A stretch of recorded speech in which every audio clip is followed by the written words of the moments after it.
Sí, en el orden del programa, un servidor se presenta un servidor. Corresponde mi participación. La ventaja de haber colocado primero a Rafael es que sabía que se iba a consumir más del tiempo, entonces eso me permitirá ser breve y poder darle el tiempo necesario suficiente a Sayak que sigue a continuación, que cierra la presentación del día de hoy. Bueno, ya ustedes me conocen, Salvador Salazar, de aquí de la Universidad de Ciudad Juárez, y yo trabajo recientemente temas relacionados con los juveniles y mi participación del día de hoy se centra sobre todo en colocar la articulación, el vínculo, la relación transversal a partir de tres lógicas inherentes a lo que yo considero forman parte de la relación entre el régimen sensibilidad y disidencia a partir del actor juvenil. En las sesiones anteriores, en la sesión del día de ayer, por ejemplo, hubo unas aportaciones muy interesantes. Observamos mucho, por ejemplo, la figura, ¿no?, de la mujer hip hop, o la mujer rockera. Veíamos también el caso de estos jóvenes, en el caso del Perú, que a partir de un discurso en la lógica de la clandestinidad colocaban ahí una posición de protesta interesante. Sin embargo, quisiera retomar mi participación a partir de lo último que vimos y que nos colocó Rafael en el video. Lo que yo he denominado, he traído al día de hoy como la instauración en los últimos años, sobre todo a partir de varias evidencias empíricas que hemos estado viviendo aquí en México y en distintos contextos, de lo que he llamado el régimen policial del horror y la barbarie. Parto de considerar, apoyado en las...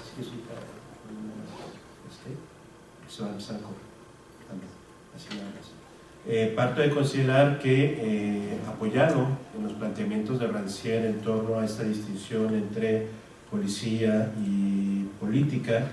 que como observación no es una distinción dicotómica, no está diciendo él que a la policía se le enfrenta a la política, lo que está diciendo frente al régimen de la policía siempre está presente el disenso, y el disenso es el proyecto político como tal, ¿no?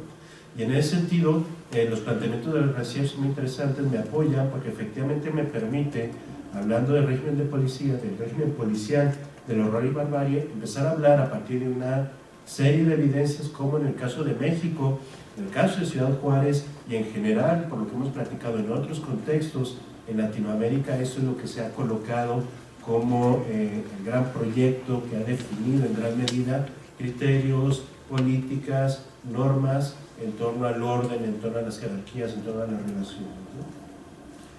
Un segundo momento que quisiera abordar el día de hoy tiene que ver con una segunda escena, utilizando un poco esta analogía de Rancière en El espectador emancipado. Una segunda escena tiene que ver con la aparición en esta lógica de lo disidente en el sentido de decidir, de separarse de colocar, de develar este régimen el horror y la barbarie. Tiene que ver, apoyado en los planteamientos éticos de Levinas, tiene que ver con la figura del rostro. El rostro de lo que yo he denominado aquí el rostro de los imparte, un poco apoyado también en Rancière, en el sentido de aquellos que se colocan, que irrumpen este régimen y que el rostro se coloca más como este proyecto de la alteridad que va más allá de esta idea del mismo, de la individualidad, que termina por totalizar, por encauzar, por encuadrar, por normalizar la lectura en relación a nosotros, ¿no? Y cierro un poco con un tercer momento, una tercera escena que tiene que ver con las experiencias concretas, específicas, en el caso de Ciudad Juárez en los últimos años, en torno a esta irrupción de estos rostros de los IPARTE, a partir de dos colectivos con los que yo he trabajado de manera más puntual, más específica, y que bueno, Meratí también los conoce muy bien, que es Batallones Femeninos y Colectiva Fronteriza, ¿no?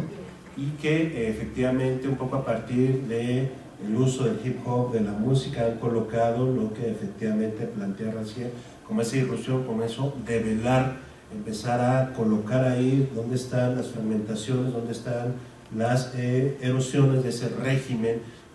policial del horror y la barbarie que ha estado prevaleciendo en nuestros contextos. Y quisiera terminar con una interrogante, un poco, que creo es una interrogante central y fundamental, que tiene que ver un poco con que efectivamente el que considero tener un poco de cuidado con la sobrevaloración que de repente solemos hacer hacia prácticas llamadas disidentes, ¿no? Y una sobrevaloración en el sentido de que el día de ayer uno de los asistentes aquí al evento, Jair, colombiano, estudiante de la maestría, le hacía una observación en torno a qué sucede, por qué no hablar de la disidencia organizada, ¿no? De esa disidencia organizada que partiría efectivamente de colocar un proyecto como un proyecto que permita partir de principios de igualdad, en el cual efectivamente se erosione toda esta distinción propia del régimen policial. Y en gran medida quisiera concluir con eso porque se constituye uno de los puntos centrales que he estado reflexionando no solamente ayer, no solamente hoy, sino en los últimos meses en torno efectivamente a que caer en la disidencia como una práctica irruptiva, como una práctica efímera, también eso nos genera un problema. Porque ¿dónde colocamos entonces el proyecto o los proyectos? Entonces en ese sentido coloca una pregunta importante, central, y que bueno, cerraré un poco mi participación en ese sentido. Yo mencionaba hace rato que me valdré un poco de esta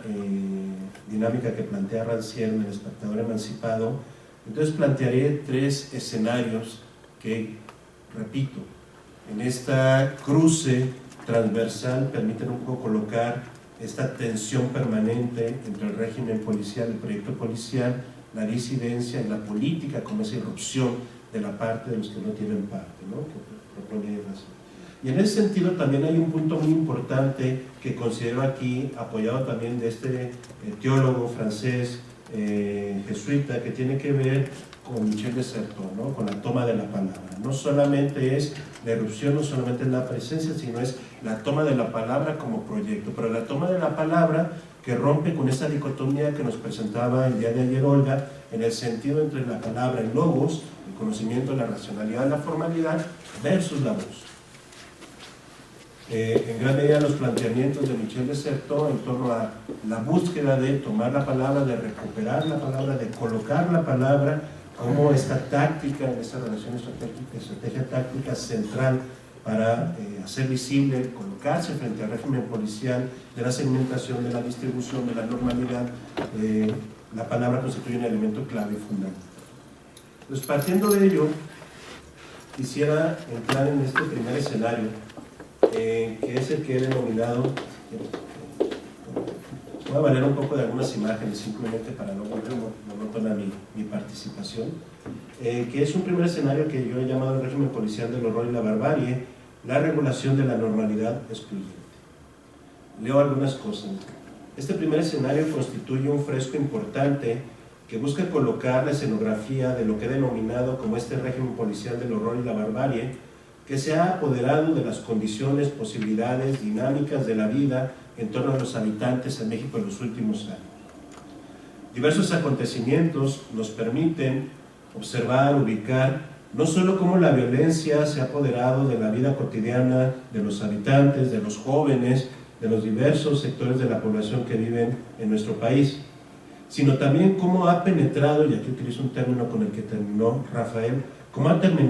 penetrado lo que Rosana Reguillo denomina como este orden paralegal que se circunscribe y que favorece la instauración de este régimen policial del horror y de la barbarie. Casos como lo acontecido recientemente en México, en Ciudad Juárez, emblemático, Villas de Salvaje, hace algunos años, pero también de manera más reciente, Tlatlaya en el Estado de México, y lo que aconteció el año pasado en relación a los estudiantes de la Normal Superior de Ayotzinapa en el Estado de Guerrero, constituyen la evidencia de un régimen el cual se ha cargado sobre todo de sostenerse en privar la vida de cientos de jóvenes, estudiantes, trabajadores de maquila, jornaleros, a partir del criterio de la nulidad de la propia condición humana. Lo que está en juego en este régimen del horror y de la barbarie, en este régimen policial de distribución, de segmentación, es deshumanizar a la propia víctima. limitarla a una condición de animalidad que se vuelve repugnante pero a la vez necesaria en tanto dispositivo de control por parte de quienes gestionan, están a cargo y dominan y favorecen este régimen de la barbarie del mundo. Ejemplo de ello, las palabras de uno de los estudiantes refiriendo a cómo fueron abordados de los estudiantes de Ayotzinapa, refiriendo a cómo fueron abordados por parte de policías municipales y elementos del ejército al momento del enfrentamiento. Entre comillas, cállense, ustedes se lo buscaron, querían andar de hombrecitos, ahora se chingan, pinches animales. O el otro caso también emblemático que aconteció unos días atrás, en esta semana, en Ciudad Juárez, al momento de que el ex jefe de Seguridad Pública Municipal, Julián Leizaola, que no le importaron de Tijuana, y hay una deuda muy grata de Juárez a Tijuana,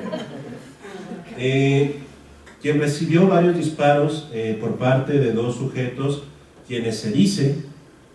por parte de la prensa, realizaron los disparos porque uno de ellos menciona que Leizaola violó a su hermana y que por ello tenía mucho coraje y quería acabar con la vida del exsecretario de Seguridad Pública. Al momento de ser entrevistado, este personaje remitió la prensa a una de sus frases, que se convirtieron en frases célebres, sobre todo en los finales del 2014. Decía Leizaola en aquel momento: si alguien me busca, que me encuentre, que me amenacen a mí esos malditos perros. Del latín regímenes y del verbo regere, el cual significa dirigir, gobernar, enderezar, la palabra régimen tiene por finalidad establecer una dirección, establecer la reglamentación, una dirección como principio de totalidad, una dirección como principio de universalidad, en donde la segmentación forma parte de los propios criterios de totalidad y en la cual la alteridad simplemente se convierte en un elemento que hay que ajustar a esos criterios y esas especificaciones. En los últimos 10 años el gobierno mexicano ha implementado diversas estrategias policíaco-militares bajo la justificación, bajo el argumento, entre comillas, del combate al narcotráfico y al crimen organizado, y lo que ha dado como resultado no ha sido efectivamente ser eficiente en cuanto a disminuir la violencia y efectivamente disminuir la presencia del narcotráfico y del crimen organizado en nuestros contextos, sino ha sido todo lo opuesto. Como refiere Héctor Padilla, profesor de aquí de la universidad, y cito: en el caso específico de Ciudad Juárez, lo que hemos vivido en los últimos años ha sido una ciudad sitiada, abandonada, pulverizada, en donde la presencia de contingentes militares, cámaras de vigilancia, retenes, acordonamiento de calles, en donde han sido escenarios de asesinatos, fachadas de instalaciones comerciales incendiadas, viviendas deshabitadas bajo objeto de pillaje, mantas y espectaculares con amenaza de los integrantes de cárteles que se disputan la ciudad en general. Lo que ha estado privando, lo que se ha vivido recientemente en Ciudad Juárez es la permanencia figura de un estado de excepción. Cierro comillas. El escenario de endurecimiento de la criminalidad, es decir, a partir de una institucionalidad punitiva que se ha encargado de colocar a la sospecha como su principal elemento de justificación, ha centrado su atención sobre todo en el señuelo de la población juvenil. No solo en el caso específico de Ciudad Juárez, donde en los últimos años el 65% de quienes han perdido la vida, y que bueno, para los que vienen de fuera habrá que entender el dato duro, que siempre es un dato necesario e importante. Aquí hablaba el video de Rafael de 3.500 homicidios en un periodo de 15 años más o menos. En el caso de Ciudad Juárez, ustedes lo saben, quienes son de aquí, fueron más de 8.000 homicidios en un periodo de 3 años. Un poco eso permite entender lo que se vivió en esta ciudad en específico. Sin embargo, no solo el dato duro es importante. Como refiere Rosana Reguillo, en nuestros contextos actuales, el horror, la barbarie, se han colocado como categorías de análisis fundamentales, sobre todo porque nos exigen colocar una lectura distinta en torno a evidencias en torno a prácticas como las ejecuciones, las detenciones, los secuestros, en las cuales lo que importa es claramente no solamente privar la vida y abandonar el cuerpo en algún paraje alejado de la ciudad, sino lo que importa es mostrar contundentemente la destrucción de la individualidad, la deshumanización y sobre todo la repugnancia hacia el otro. Lo que en palabras de Adriana Cabarero significaría un horrorismo, es decir, cómo la violencia se convierte en la que la violencia es la indistinción de la víctima, la reducción de su humanidad a un simple conjunto inerte de deseo.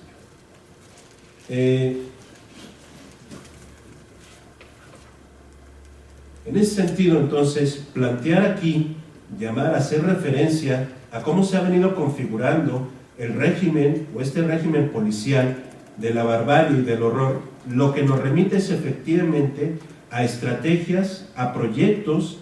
a marcos normativos en los cuales la condición de regularidad refiere a reducir a la población joven a una tríada altamente perversa.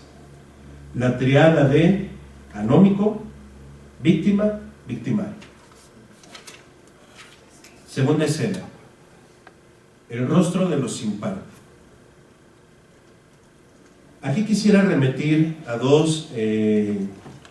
escenificaciones que se han venido configurando en los últimos años en torno a cómo ha sido abordada esta tríada de la anomia, del anómico, del joven víctima y del joven victimario. La primera, la escenificación recurrente en los diversos medios, sobre todo televisión y prensa escrita, en donde es común ver que se suelen colocar los cuerpos de jóvenes, sobre todo con una estrategia técnica para hacer un marco en el cual la imagen prevalece en gran medida en torno al propio rostro del joven a quien ha sido detenido. Y por lo general colocado escoltado por agentes de agrupaciones policíaco-militares que buscan en gran medida, primero, colocar el rostro del joven, hacerlo visible,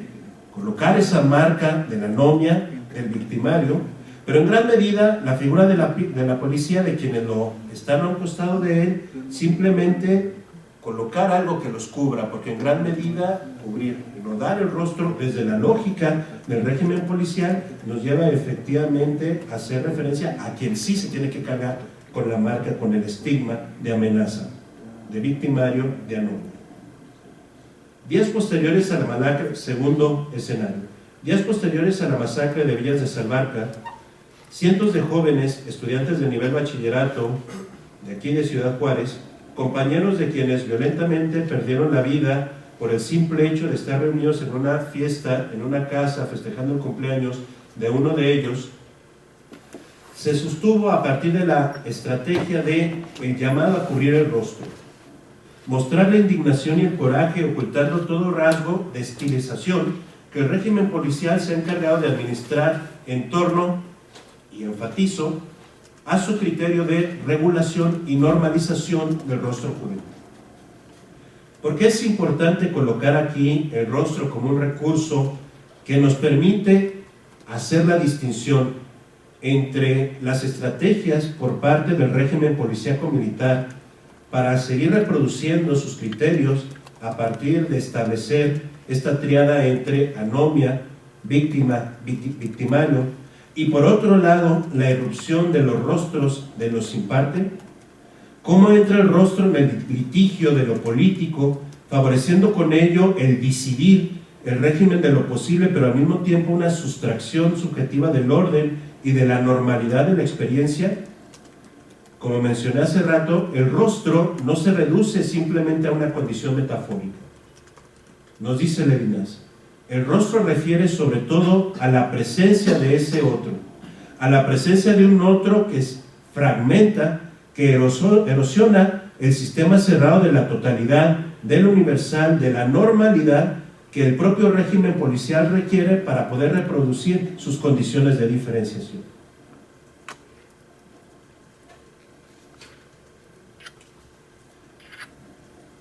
El rostro de los sin parte refiere en gran medida a la presencia de una alteridad que irrumpe en el escenario de la gestión del régimen policial.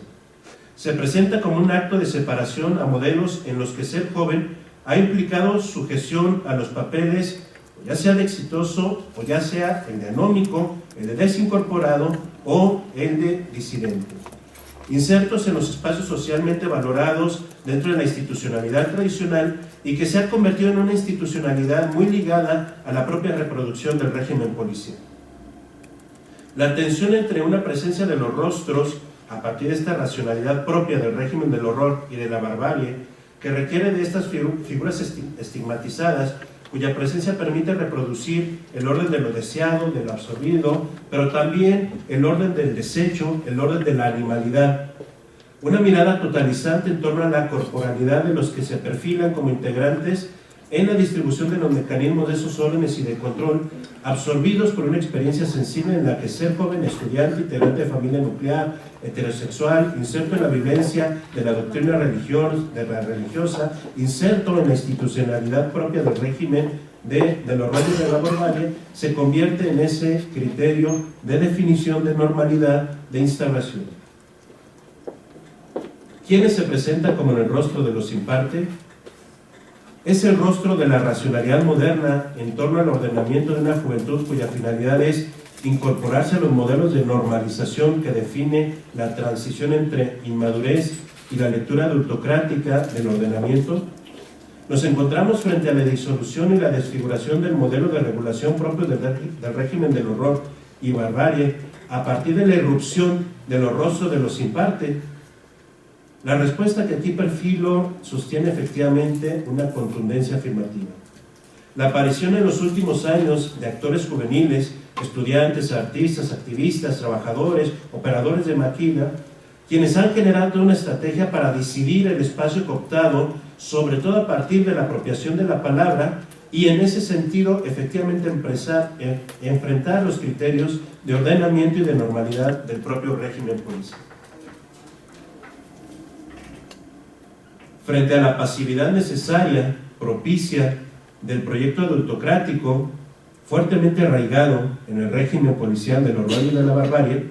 lo que hemos estado viendo en el contexto reciente en México y sobre todo en el contexto reciente de Ciudad Juárez es la presencia de un actor juvenil que efectivamente ha planteado a partir de una serie de tácticas, a partir de colocar su rostro como un proyecto efectivamente de reconocimiento frente al mismo, un reconocimiento de la otredad, y que esto nos lleva a un tercer escenario.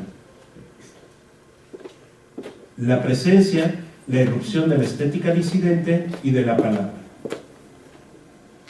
Si bien ya en otros momentos efectivamente tenemos diversos ejemplos, diversas experiencias,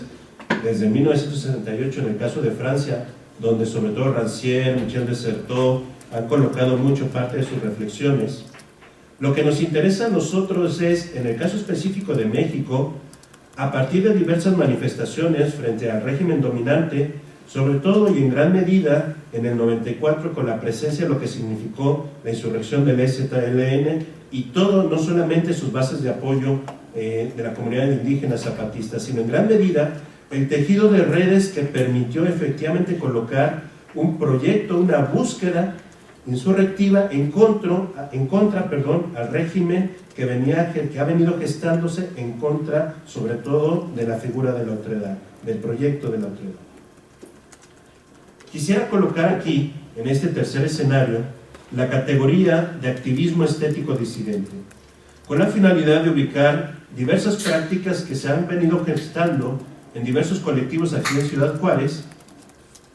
y que nos permiten colocar, ejemplificado en grupos como Colectiva Fronteriza, Batallones Fronterizos, el cómo develan el convencionalismo institucional propio del proyecto del régimen policial, régimen policial, y que han logrado colocar a partir de diversas tácticas, en específico la música, el hip hop, el graffiti de performance, la marca sensible de este activismo estético disidente. Fundado en el 2009 en Ciudad Juárez, el grupo Colectiva Fronteriza y también Batallones Femeninos surgió con la intención de acceder a espacios que tradicionalmente eran dominados por colectivos de artistas varones. Pero no solamente ahí redujeron las intenciones de su presencia, sino también lo que buscaron es empezar a entender, a comprender y sobre todo a colocar cómo ha sido efectivamente planteado un espacio público fuertemente arraigado en la presencia, en el dominio, no solamente del proyecto adultocrático, sino también del proyecto altamente masculinizado. A partir del hip hop, batallones femeninos genera una estrategia en la que expresa temas como el derecho a la decisión propia de la pertenencia sexual, a una individualidad diferente, a la no violencia contra la mujer, distintas mujeres, joven, indígena, trabajadora de maquila, estudiante. Su propuesta busca penetrar en el imaginario dominante de la presencia masculinizada, letrada y secular del poder a través de una apuesta por encontrar en la música, el teatro, la fotografía, el graffiti, el lugar propicio para este activismo disidente, estético, y que con ello permita efectivamente, en el templete improvisado de la presentación callejera, las batallosas, como se conocen ellas, llevar a cabo el cuestionamiento y la denuncia en torno, sobre todo, a la presencia, al dominio de este espacio fuertemente arraigado, fuertemente controlado por el proyecto adultocrático y masculino. Estos colectivos permiten observar esta configuración de este activismo, cuya finalidad no solamente es colocarse en la presencia de lo visible, sino más allá de ello, y esto es uno de los puntos importantes que quisiera destacar el día de hoy, no tiene que ver simplemente con una posición de un hedonismo, una posición efímera que se reduce a subirse a un templete y empezar a generar todo un movimiento de sus cuerpos y toda una retórica, una narrativa en torno a sus propias canciones, sino lo que buscas es empezar a entretejer un proyecto de disidencia que vaya más allá y no solamente se reduzca a la simple presencia efímera de la insurrección. Contra la estrategia temerosa del secularismo que se vale de la negación del otro para defender su propio proyecto de universalidad, de totalidad, de centralidad, se viene generando a partir de estos colectivos y otros más, una fuerza inventiva cuya finalidad es sobre todo plantear el proyecto de reconocimiento a partir del otro. Es decir, contra el dominio y la crisis visible del proyecto hegemónico surge una potencialidad altamente creativa, pero cuya finalidad, cuya idea, cuya intención no es caer en la simple redención de lo efímero. Quisiera concluir con lo siguiente. Decidir, separarse y después. Los jóvenes, en diversas trincheras de dramatización, han colocado en los bordes de lo político no solo una participación comprometida resultado de la erosión del proyecto policial, no solo de develar cómo éste ha sido reproducido a partir de estrategias en las cuales el otro, el diferente, simplemente se reduce a una condición de anomia, a una condición de animalidad, sino una ruptura instauradora de caminos aún no transitados que buscan nuevas, como diría Michel de Certeau, nuevas cartografías de lo político, o un proyecto de dilucidación de lo común. Es decir, no buscan ellos romper con el proyecto, o no buscan ellos plantear un proyecto único, exclusivo, que a la vez se convierta también excluyente hacia nosotros, sino lo que han colocado es, o en gran medida, es plantear desde una lógica de reconocimiento de la otredad, proyectos en común, donde este eje de lo común se convierta en el elemento central para erosionar el principio reproductor del proyecto policial, de la barbarie y del horror. No podemos perder de vista que la presencia de los sin parte, de los rostros de los sin parte, sitúa en gran medida uno de los cuestionamientos centrales que aquí habría que abordar: la cuestión de lo político. La apropiación de la palabra por parte de él y la joven colocan una lectura efectivamente disidente frente a la cartografía dominante del régimen policial, en la cual es importante y es fundamental entender que estos jóvenes no están fuera de una territorialización de la experiencia que también está presente y que forma parte de este propio régimen policial. En ese sentido quisiera destacar, por ejemplo, ahorita lo mencionaba Rafael, estos chavos de hip hop que estaban aquí, pero que también son chavos que tienen que ir a trabajar todos los días al negocio, que tienen que también ir a trabajar o lavar autos, que tienen que enfrentarse constantemente frente a la figura del padre, de la madre, de la institucionalidad, y que forman parte de esta territorialización dada de la propia experiencia y que está dentro de este régimen policial del horror y de la barbarie. En general, los y las jóvenes en el escenario reciente, en los últimos años en México, y sobre todo aquí en la frontera, han enfrentado una fuerte crisis o una fuerte presencia de un proyecto que los ha reducido a una simple condición de aquellos inexpertos a los que hay que favorecer su incorporación al proyecto dominante, al proyecto prevaleciente. Yo mencionaba hace unos días a los colegas que nos invitan que, por ejemplo, la estrategia implementada por el gobierno del estado de Chihuahua a partir de esta categoría tan densamente generada por una academia que no quisiera nombrar esta categoría de niño, y que el gobierno del estado de Chihuahua, el gobernador del estado de Chihuahua, ha emprendido toda una estrategia basada en la idea de si no estudian y si no trabajan, pues entonces hay que endurecer la vida de los jóvenes para que entiendan que tienen que trabajar y que tienen que estudiar. Esto en gran medida nos coloca nuevamente frente a la pregunta, frente a interrogantes en las cuales efectivamente régimen policial ha encontrado cauces para reproducir esta condición de dominio en contra de la población juvenil. Colocar la relación entre disidencia y actor juvenil también no nos tiene que llevar a caer que efectivamente por el hecho de ser joven, como una especie de naturalidad, se es disidente. Pero también, por otro lado, plantear o entender que la disidencia solamente tiene que ver con colocarse en la plaza, colocarse en la calle, pintar el muro o manipular el cuerpo. Creo que hablar de disidencia exige plantear una discusión más amplia. Y en gran medida, uno de los ejes que creo que se convierte en un eje fundamental para debatir no solo la categoría de disidencia, sino sobre todo favorecer, entrar en un diálogo en común junto con la propia experiencia de vida de los y las jóvenes en torno efectivamente a buscar erosionar el régimen policial del horror y la barbarie, tiene que ver sobre todo con la búsqueda de proyectos en común y de agendas en común que permitan, en lo posible, ver, observar, colocar, entender cómo es posible plantear recorridos distintos, diversos, diferentes. Gracias.